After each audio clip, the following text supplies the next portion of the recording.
નમસ્કાર વિદ્યાર્થી મિત્રો, એસએન વિદ્યાલય દ્વારા શરૂ કરેલા આ ઈ લર્નિંગ પ્રોગ્રામમાં આપનું હાર્દિક સ્વાગત છે. બીજા ચેપ્ટરની અંદર આપણે ગયા વિડીયોમાં દ બ્રોગલીનો દ્રવ્ય તરંગ સમીકરણની ચર્ચા કરી અને એના અનુસંધાને ટેક્સ્ટબુકની અંદર જે કોયડાઓ આપેલા એ કોયડાઓની આપણે ગણતરી કરી.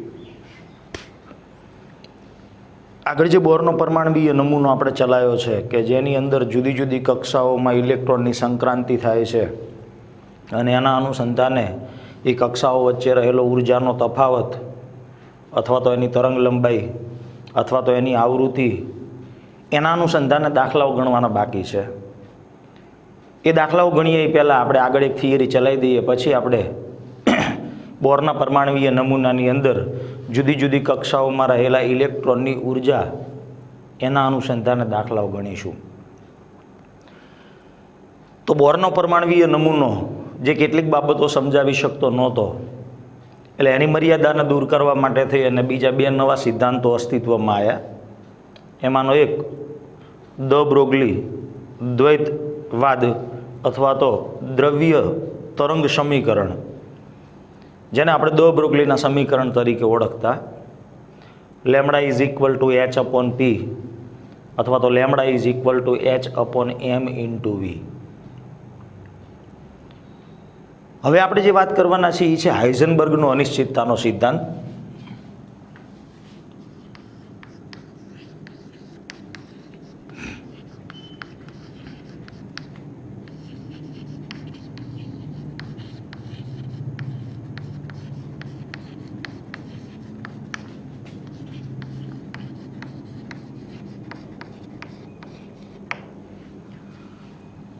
તો હાઇઝનબર્ગ નામના વૈજ્ઞાનિકે અગાઉ જે આપણને દ્વિવર્તણૂક જોવા મળી, વિદ્યુત ચુંબકીય વિકિરણ જે દૈત સ્વભાવ ધરાવે છે અને દ્રવ્ય ગતિશીલ સૂક્ષ્મ કણ, આ બેની દ્વિવર્તણૂકના પરિણામ ઉપરથી હાઇઝનબર્ગે ઈસવીસન 1927ની સાલની અંદર આ અનિશ્ચિતતાનો સિદ્ધાંત રજૂ કર્યો. આપણે અગાઉ એવું ભણ્યા છીએ કે વિદ્યુત ચુંબકીય વિકિરણ અથવા પ્રકાશ એ બે પ્રકારની પ્રકૃતિ ધરાવે છે, એક તરંગ સ્વભાવ, બીજું કણ સ્વભાવ.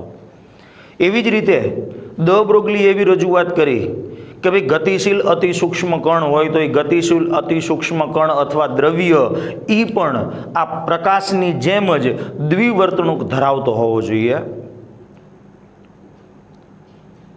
અને આ જે દ્વિવર્તણૂકના પરિણામો છે એના ઉપરથી હાઇઝનબર્ગે આ સિદ્ધાંત રજૂ કર્યો. હાઇઝનબર્ગે એવી રજૂઆત કરી આના સિદ્ધાંતની અંદર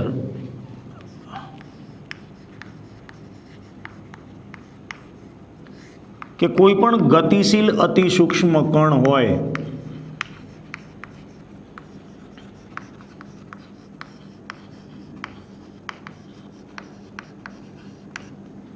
આ ગતિશીલ અતિ સૂક્ષ્મ કણનું ચોક્કસ સ્થાન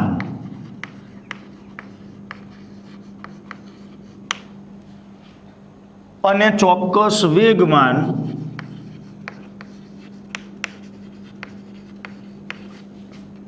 અથવા તો વેગ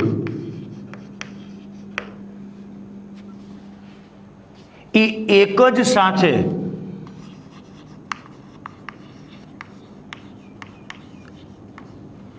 ચોકસાઈપૂર્વક નક્કી કરવા અશક્ય છે.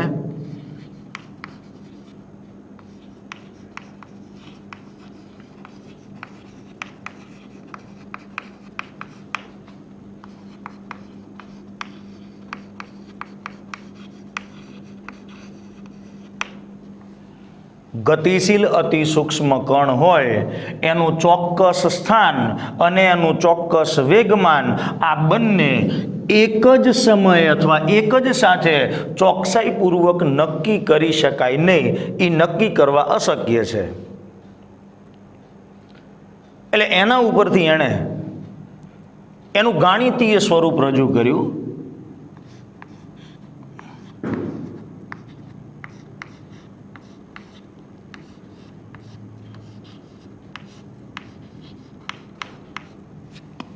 જ્યાં ડેલ્ટા એક્સ જે સ્થાનની અનિશ્ચિતતા છે,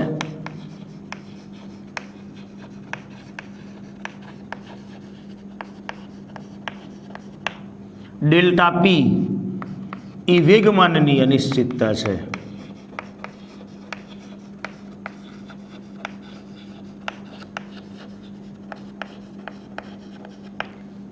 એચ એ તો પ્લાન્કનો અચળાંક છે. તો એણે આવી રજૂઆત કરી કે ભાઈ ગતિશીલ અતિ સૂક્ષ્મ કણ હોય, આ ગતિશીલ અતિ સૂક્ષ્મ કણનું સ્થાન અને વેગમાન એક જ સમયે ચોકસાઈપૂર્વક નક્કી કરી શકાય નહીં, અને સ્થાનની અનિશ્ચિતતા અને વેગમાનની અનિશ્ચિતતાનો ગુણાકાર h/4π જેટલો કે એના કરતાં વધારે હોય છે. પણ વેગમાન એ તો દળ અને વેગનો ગુણાકાર છે, એટલે હું આવું લખી શકું કે delta P is equal to m into delta V, અને એ કિંમત હું આની અંદર મૂકી દઉં એટલે મને સમીકરણ મળે કે ભાઈ delta x into m into delta V is greater than or equal to h/4π. એટલે સ્થાન અને વેગની અનિશ્ચિતતાનો જો હું ગુણાકાર કરું તો આવું સમીકરણ મળે.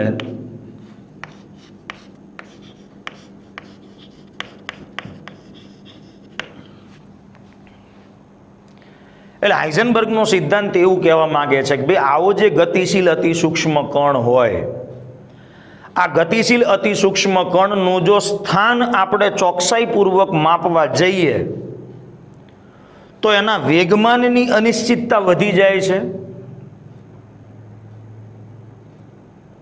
જો સ્થાન આપણે ચોકસાઈપૂર્વક માપવા જઈએ અથવા સ્થાનની અનિશ્ચિતતા ઘટાડીએ તો વેગમાનની અનિશ્ચિતતા વધી જાય. એ જ રીતે આવા ગતિશીલ કણનું જો વેગમાન છે એની આપણે અનિશ્ચિતતા ઘટાડવા જઈએ, એને જો આપણે ચોકસાઈપૂર્વક માપવા જઈએ તો સ્થાનની અનિશ્ચિતતામાં વધારો થાય છે. એટલે કે ઇલેક્ટ્રોન જેવા ગતિશીલ સૂક્ષ્મ કણનું સ્થાન કે વેગનું જો આપણે ભૌતિક રીતે માપન કરીએ તો એ પરિણામ ક્યારેય ચોક્કસપણે મેળવી શકાતું નથી.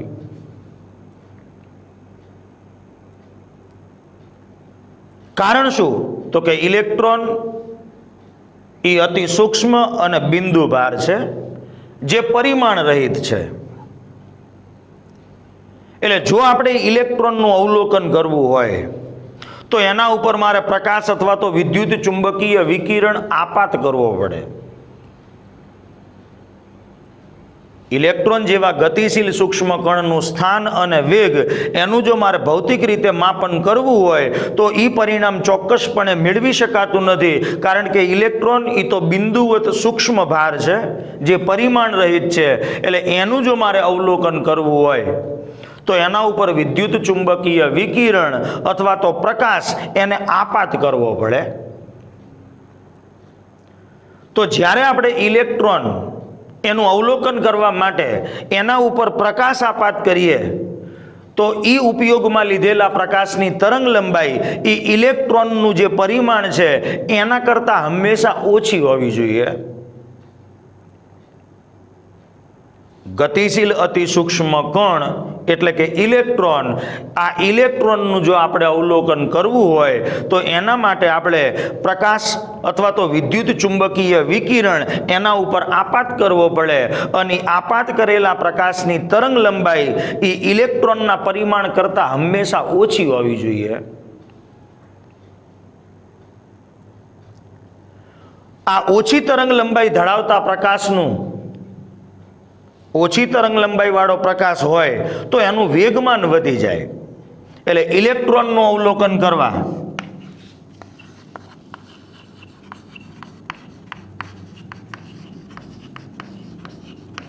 તેના પરિમાણ કરતા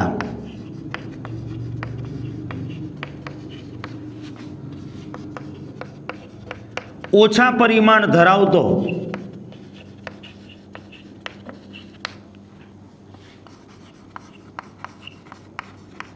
પ્રકાશ એના ઉપર આપાત કરવો પડે.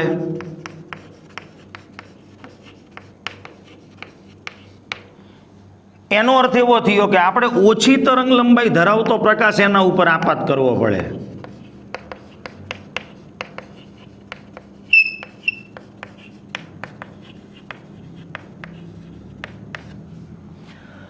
હવે થશે શું કે માની લો કે આપણે ઓછી તરંગ લંબાઈ ધરાવતો પ્રકાશ એના ઉપર આપાત કરીએ તો આપણને સૂત્ર ખબર છે, lambda is equal two h/p. એટલે જો પ્રકાશની તરંગ લંબાઈ ઓછી હોય તો એવા સંજોગોમાં એનું વેગમાન વધી જાય. એટલે ઓછી તરંગ લંબાઈ ધરાવતો પ્રકાશ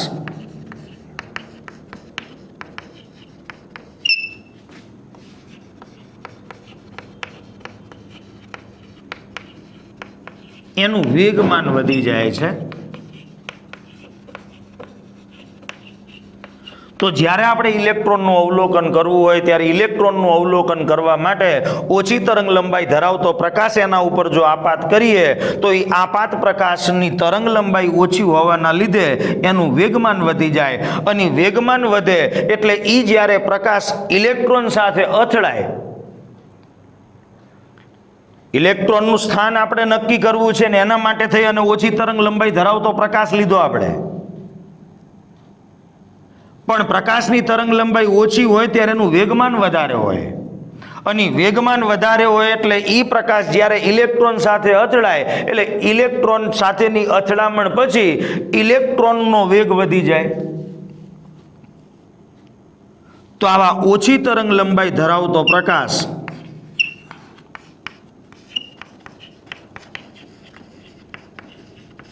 ઇલેક્ટ્રોન સાથેની અથડામણ દરમિયાન એટલે ઇલેક્ટ્રોનનું વેગમાન વધી જાય.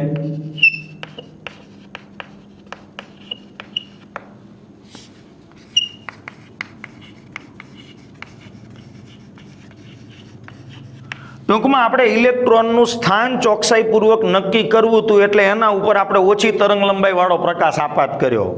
કારણ કે ઇલેક્ટ્રોન એ તો સૂક્ષ્મ અને બિંદુવત ભાર છે, પરિમાણ રહિત છે, એટલે આપણે એના ઉપર આવો ઓછી તરંગ લંબાઈ વાળો પ્રકાશ આપાત કર્યો. હવે પ્રકાશની તરંગ લંબાઈ ઓછી હતી પણ એના લીધે એનું વેગમાન વધુ હતું.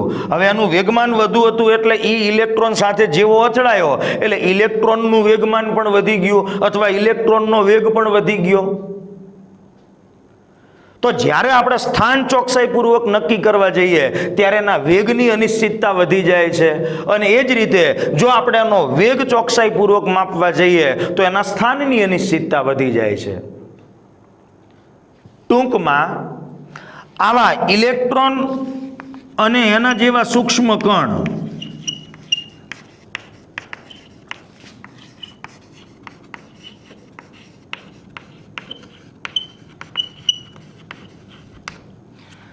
ઇલેક્ટ્રોન અને એના જેવા સૂક્ષ્મ કણ એનો ચોક્કસ પથ અથવા બુકમાં શબ્દ આપ્યો છે પ્રક્ષેપ પથ, એ નક્કી કરી શકાતો નથી કે ભાઈ કઈ આ ઇલેક્ટ્રોન એ કયા પથ ઉપર અથવા કયા માર્ગે ગતિ કરશે. કારણ કે પ્રક્ષેપ પથ એ પદાર્થના સ્થાન અને વેગની ચોક્કસ માત્રા ઉપરથી નક્કી કરી શકાય. એટલે જો આપણે ઇલેક્ટ્રોનનું સ્થાન ચોકસાઈપૂર્વક માપીએ તો વેગની અનિશ્ચિતતા વધી જાય છે. જો વેગ ચોકસાઈપૂર્વક માપવા જઈએ તો સ્થાનની અનિશ્ચિતતા વધી જાય છે. એટલે પદાર્થના સ્થાન અને વેગની ચોક્કસ માત્રા દ્વારા જ આપણે પદાર્થનો પ્રક્ષેપ પથ નક્કી કરી શકીએ. માની લો કે આપણે કોઈ એક સમયે પદાર્થનું સ્થાન જાણતા હોય તો એનો વેગ કેટલો હશે એ નક્કી કરી શકાય. કોઈ એક સમયે પદાર્થનું સ્થાન જાણતા હોય તો એનો વેગ કેટલો હશે એ નક્કી કરી શકાય પ્રક્ષેપ પથ દ્વારા. આમ પદાર્થના સ્થાન અને વેગના આધારે આપણે એનો પ્રક્ષેપ પથ નક્કી કરી શકીએ. પણ ઇલેક્ટ્રોન જેવા અપરમાણવીય ઘટક કે જે અતિ સૂક્ષ્મ છે એનું સ્થાન અને વેગ આ બંને એક સાથે નક્કી કરવા અશક્ય છે, અને એટલે જ આપણે ઇલેક્ટ્રોનનો પ્રક્ષેપ પથ ચોકસાઈપૂર્વક નક્કી કરી શકતા નથી. તો હાઇઝનબર્ગે આવા ગતિશીલ અતિ સૂક્ષ્મ કણ એનું સ્થાન અને વેગમાન આ બેયના ગુણાકારના અનુસંધાને આ સિદ્ધાંત રજૂ કર્યો કે ભાઈ ગતિશીલ અતિ સૂક્ષ્મ કણનું ચોક્કસ સ્થાન અને એનું ચોક્કસ વેગમાન બંને એક જ સમયે અથવા એક જ સાથે ચોકસાઈપૂર્વક નક્કી કરી શકાતા નથી. તો હાઇઝનબર્ગનો આ જે અનિશ્ચિતતાનો સિદ્ધાંત છે, અનિશ્ચિતતાના સિદ્ધાંતની અંદર પણ મર્યાદા છે. કઈ મર્યાદા? તો કે હાઇઝનબર્ગને રજૂ કરેલો આ અનિશ્ચિતતાનો સિદ્ધાંત એ માત્ર ગતિશીલ અતિ સૂક્ષ્મ કણ માટે જ સાચો છે, જ્યારે સ્થૂળ પદાર્થો માટે આ સિદ્ધાંત એ નગણ્ય છે અથવા તો એની ગણતરીમાં લેવામાં આવતો નથી. કારણ કે સ્થૂળ પદાર્થો માટે જો આપણે એનો વેગ જાણતા હોય, એનું સ્થાન જાણતા હોય અને એના ઉપર લાગતું બળ જો જાણતા હોય તો અમુક સમય પછી આવો સ્થૂળ પદાર્થ કયા સ્થાને હશે એ આપણે ચોકસાઈપૂર્વક નક્કી કરી શકીએ છીએ. તો એક ઉદાહરણ દ્વારા આપણે એની સમજૂતી આપી શકીએ. દાખલા તરીકે કોઈ એક પદાર્થ જેનું દળ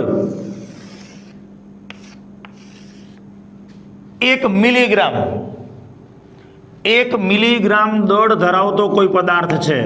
હવે 1 મિલીગ્રામ એટલે 10⁻6 આટલા કિલોગ્રામ થશે. આ દળ ધરાવતો પદાર્થ છે.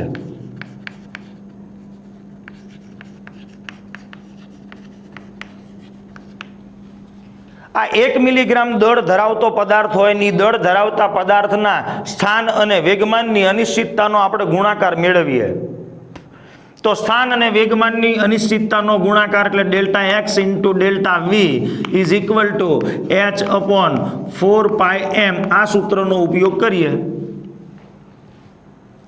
તો એના ઉપરથી આપણને આ દળ ધરાવતા પદાર્થની સ્થાન અને વેગની અનિશ્ચિતતાના ગુણાકારનું મૂલ્ય મળે. h ની કિંમત મૂકી દો પ્લાન્કનો અચળાંક 4, પાઈની કિંમત મૂકી દો 3.14 અને દળ 10⁻6 કિલોગ્રામ આપણે મૂકી દઈએ. અને એ જો કેલ્ક્યુલેશન કરવામાં આવે 6.626 ગુણ્યા 10⁻34 4 ગુણ્યા 3.14 ગુણ્યા 10⁻6 કિલોગ્રામ, તો એના અનુસંધાને આપણને એનું મૂલ્ય જે મળે છે એ મૂલ્ય લગભગ 10⁻28 જેટલું મળે છે.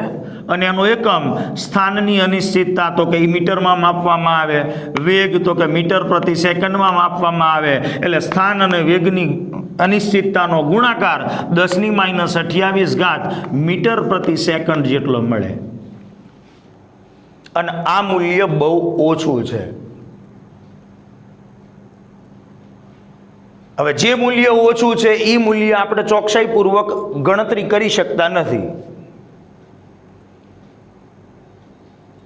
પણ માની લો કે ઇલેક્ટ્રોનના અનુસંધાને આપણે વાત કરીએ તો ઇલેક્ટ્રોનનું દળ એ છે 9.109 ગુણ્યા 10⁻31 કિલોગ્રામ, જે ગતિશીલ અતિ સૂક્ષ્મ કણ અપરમાણવીય કણ છે.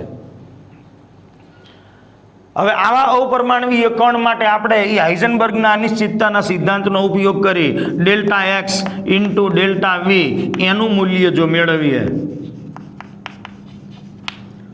તો હાઇઝનબર્ગનો અનિશ્ચિતતાના સિદ્ધાંતની અંદર પ્લાન્કની કિંમત મૂકી દઈએ 6.626 ગુણ્યા 10⁻34 3.14 અને ઇલેક્ટ્રોનનું દળ 9.109 ગુણ્યા 10⁻31. અને આ બધાનો જો આપણે ગુણાકાર ભાગાકાર કરીએ તો એના ઉપરથી આપણને જે મૂલ્ય મળે છે સ્થાન અને વેગની અનિશ્ચિતતાનો ગુણાકાર એ મૂલ્ય 10⁻4 મીટર સ્ક્વેર પ્રતિ સેકન્ડ જેટલું મળે છે.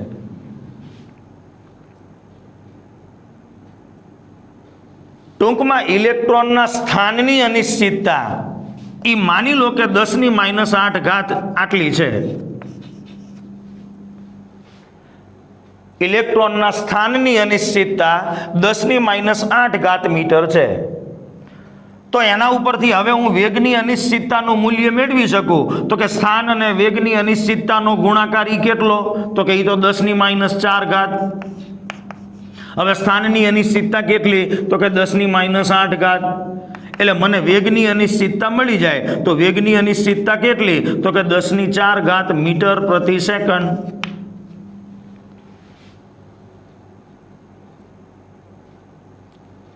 તો હાઇઝનબર્ગે રજૂ કરેલો આ જે સિદ્ધાંત છે એ ગતિશીલ અતિ સૂક્ષ્મ કણ અથવા તો અતિ સૂક્ષ્મ પદાર્થ માટે સાચો છે, પણ સ્થૂળ પદાર્થો માટે એને અવગણી શકાય.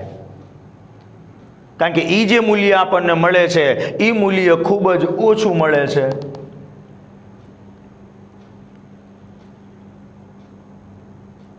તો હાઇઝનબર્ગના અનિશ્ચિતતાના સિદ્ધાંતની અંદર આ સૂત્રનો ઉપયોગ કરી સ્થાનની અનિશ્ચિતતા અથવા તો વેગની અનિશ્ચિતતા આ શોધવાના દાખલા આપણી ટેક્સ્ટબુકની અંદર 1-2 આપેલા છે.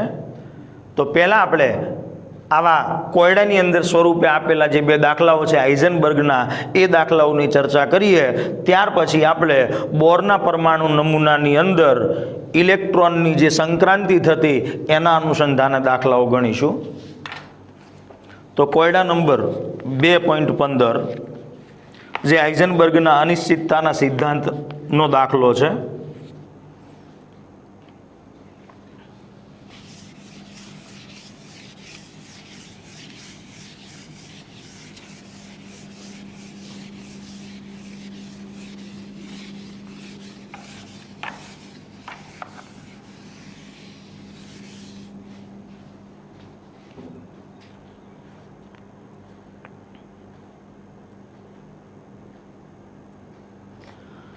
સૂક્ષ્મદર્શક યંત્રનો ઉપયોગ કરી કોયડા નંબર 2.15 સૂક્ષ્મદર્શક યંત્રનો ઉપયોગ કરીને યોગ્ય ફોટોનથી પરમાણુમાં રહેલા ઇલેક્ટ્રોનનું સ્થાન 0.1 એંગસ્ટ્રોમ અંતરમાં જાણવા માટે ઉપયોગમાં લેવામાં આવે છે. એટલે ઇલેક્ટ્રોનના સ્થાનની અનિશ્ચિતતા આપણને આપી દીધી છે, એ છે 0.1 એંગસ્ટ્રોમ. તો આ ઇલેક્ટ્રોનની ગતિના માપનમાં કેટલી અનિશ્ચિતતા હશે? એટલે ઇલેક્ટ્રોનના વેગના માપનની અનિશ્ચિતતા એનું મૂલ્ય આપણે મેળવવું છે. ઇલેક્ટ્રોન એનું દળ આપણને ખબર છે 9.109 × 10⁻31 આટલા કિલોગ્રામ. પ્લાન્કનો અચળાંક એની કિંમત આપણને ખબર છે 6.626 × 10⁻34 આટલા જૂલ ઇન્ટુ સેકન્ડ. તો હાઇઝનબર્ગનું જે સૂત્ર છે એ સૂત્ર આપણે અહીંયા મૂકી દઈએ કે ભાઈ delta x into delta V is equal to h/4πm. પણ અહીંયા આપણને સ્થાનની અનિશ્ચિતતા એંગસ્ટ્રોમની અંદર આપેલી છે. તો 10⁻10 એંગસ્ટ્રોમ બરાબર 1 મીટર. તો આટલા એંગસ્ટ્રોમે કેટલા? એટલે આપણો જવાબ આવશે 0.1 × 10⁻10 આટલા મીટર.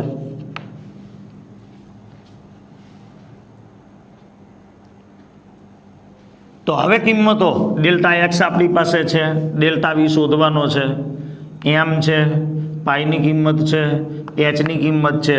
તો હું ડેલ્ટા વી એને સૂત્રનો કરતા બનાવું એટલે h/4πm ઇન્ટુ ડેલ્ટા એક્સ આવું સૂત્ર થશે. આમાં કિંમતો મૂકી દઈએ 6.626 × 10⁻34 છેદમાં 4 ગુણ્યા 3.14 ગુણ્યા ઇલેક્ટ્રોનનું દળ 9.109 × 10⁻31 અને સ્થાનની અનિશ્ચિતતા 0.1 × 10⁻10.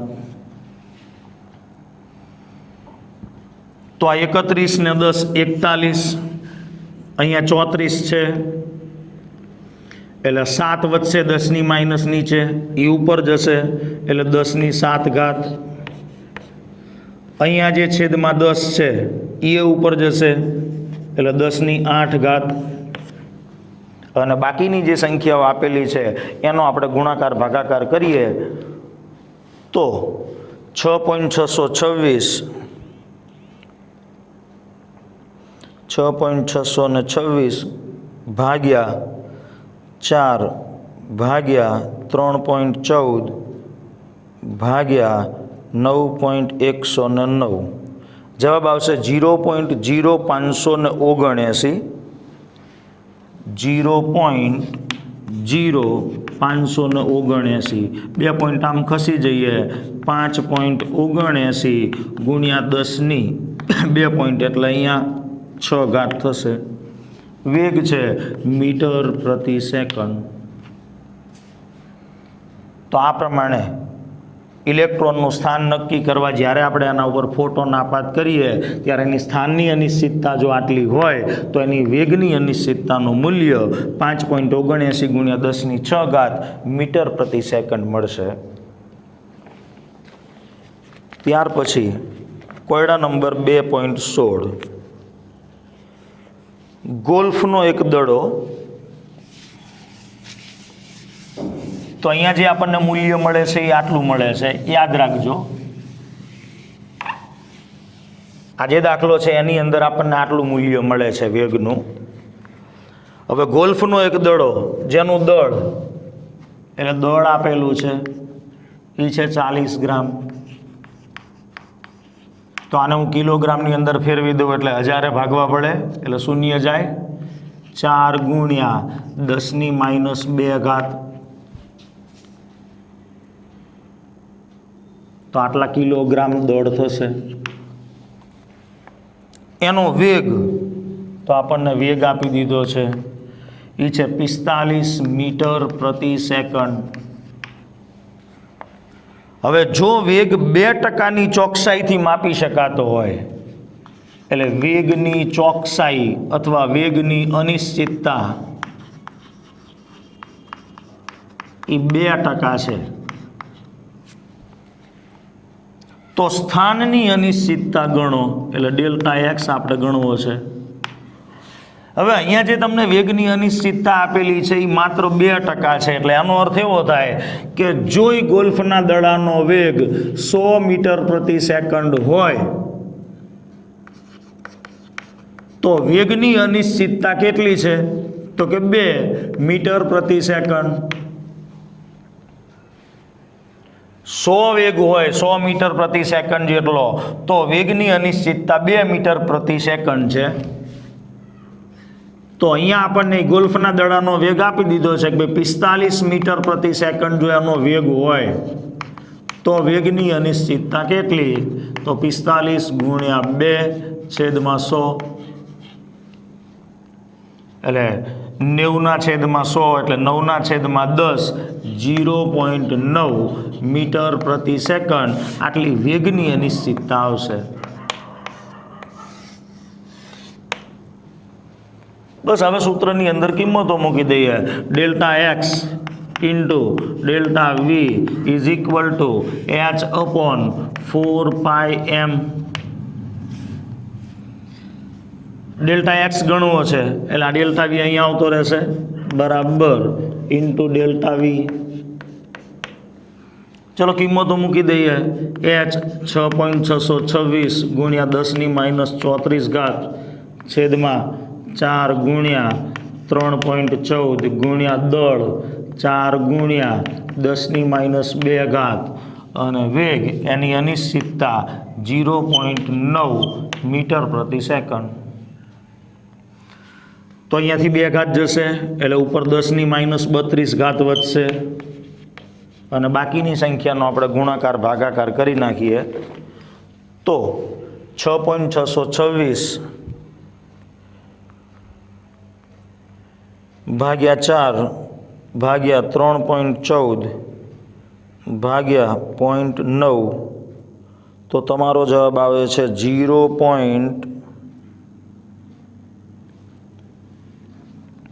6.626 ભાગ્યા 4 ભાગ્યા 3.14 ભાગ્યા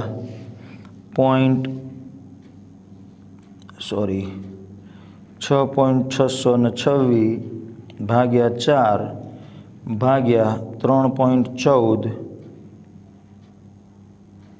ભાગ્યા 0.9 તો એ જવાબ આવે છે 1. કેમ સારું?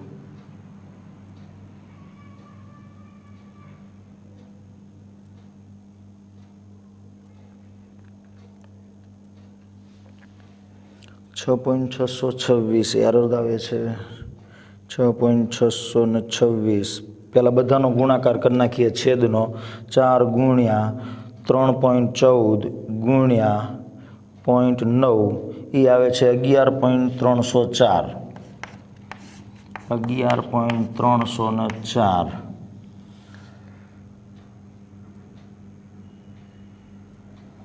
સોરી, ફરી એક વખત. 4 ગુણ્યા 3.14 ગુણ્યા 0.9 45.216. અને ઉપર છે 6.626. તો 6.626 ભાગ્યા 45.216 તો 0.1465. 0.1465 ગુણ્યા 10⁻32. એક પોઈન્ટ આમ ખસી જઈએ તો 1.465 ગુણ્યા 10⁻33. આટલો જવાબ આવશે. તો 1.46 ગુણ્યા 10⁻33 સ્થાનની અનિશ્ચિતતા છે, એટલે આપણને મીટરમાં મળી જશે.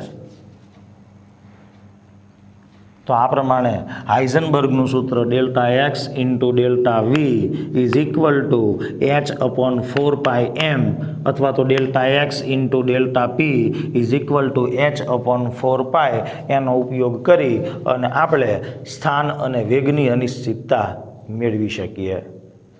તો અહીંયા હાઇઝનબર્ગનો અનિશ્ચિતતાનો સિદ્ધાંત પૂરો થાય છે. એના પણ સ્વાધ્યાયની અંદર દાખલા આવશે. તો જ્યારે આપણે સ્વાધ્યાયની વાત કરીશું એ વખતે દ બ્રોગલી અને હાઇઝનબર્ગના દાખલાઓ પણ ગણીશું. નમસ્કાર.